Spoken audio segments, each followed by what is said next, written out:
Alam mo, sa totoo lang, di ba, ultimo bata ka, nagkakaroon ng kasalanan, di ba?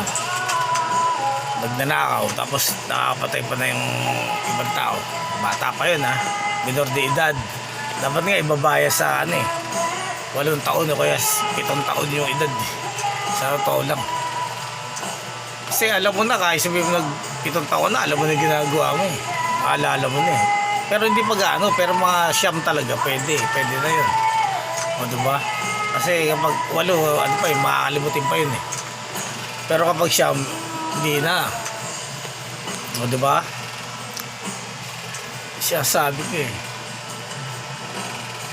ko . Tapos kapag naparusahan na, diba, kulong sa Boys Town. O diba? Pero hatulan na yun, habang bata pa, hatulan na. O diba? Yan ang tunay na pangyayari. Hindi po pwedeng iba. Sabi yung minor de edad, hindi nila hatulan. Hatulan na nila, tapos ikukulong nila sa Boys Town. Tapos pagdating ng 18 years old, sa kanila ililipat sa jail. O diba? Yung kaso, diretso. O diba? Tapos na yung kaso nun, pag ganyan. O diba? Kasi yung tao tumatanda. Hanggat ginawang krimen, hindi nagbabago. Ang tunay na pangyayari. Bata't matanda, parehas siya. Pag gumawa ng kapalpakan, parehas.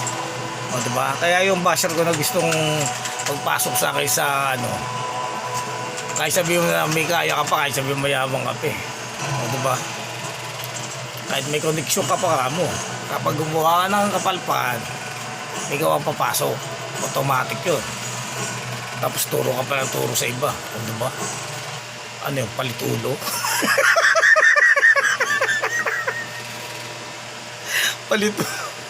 Palitulo no? Hindi, sa totoo lang, kasi nangyayari no, yung mga mayayaman, di ba, nakukulong.